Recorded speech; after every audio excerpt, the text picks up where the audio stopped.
பாவங்க மனுஷன் காலையிலேருந்து சாயந்தரம் வரைக்கும் கஷ்டப்பட்டு இந்த ஒரே ஒரு சூற மீன தாங்க புடிச்சிட்டு வந்தாரு. "என்னப்பா இது மட்டும் தான் கிடைச்சதா?" அப்படின்னு கேட்டா, "அடி போடி! நானே பெட்ரோல் நஷ்டமாயிடுச்சுன்னு வருத்தத்துல இருக்கேன்னு" சொல்லிட்டு போயிட்டாரு. சரின்னு நானும் கஷ்டப்பட்டு வந்த மனுஷனுக்கு ஏதாவது செஞ்சு குடுப்போம்ன்னு சொல்லிட்டு கடகடன்னு மீன் புட்டு செய்ய ஆரம்பிச்சுட்டேன்.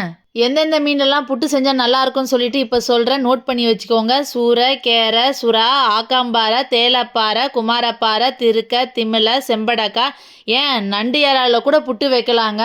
மீன் புட்டு செய்யறது ரொம்ப ஈஸி. மீனை இட்லி வேக வைக்கிற மாதிரி வேக வச்சு எடுத்து அதில் இருக்கிற முள்ளெல்லாம் எடுத்துட்டு கொஞ்சமா மஞ்சத்தூள், உப்பு, வெங்காயம், பச்சை மிளகாய், கொத்தமல்லி, கருவேப்பிலை, காரத்துக்கு பெப்பர் போட்டு நல்லா பெனஞ்சிட்டு கடாயில் எண்ணெயை சூடு பண்ணி தட்டி வச்ச பூண்டை போட்டு அதில் நம்ம ரெடி பண்ணி வச்சிருக்க மீன் கலவையை கொட்டி ஒரு கிண்டு கிண்டணும். புட்டை நீங்கள் எந்த ஸ்டேஜில் வேணால் இறக்கலாம். ஆனால் பாரம்பரியமான மீன் புட்டு இந்த மாதிரி நல்லா மீனை செவக்க வச்சு தாங்க இறக்கணும். அவ்வளோதாங்க. மீன் புட்டை பார்த்தோன்னே டிப்ரெஷனில் இருந்த மனுஷனோட எக்ஸ்பிரஷனை பாருங்களேன். நீங்களும் சூற மீன் புட்டை செஞ்சு பாருங்க.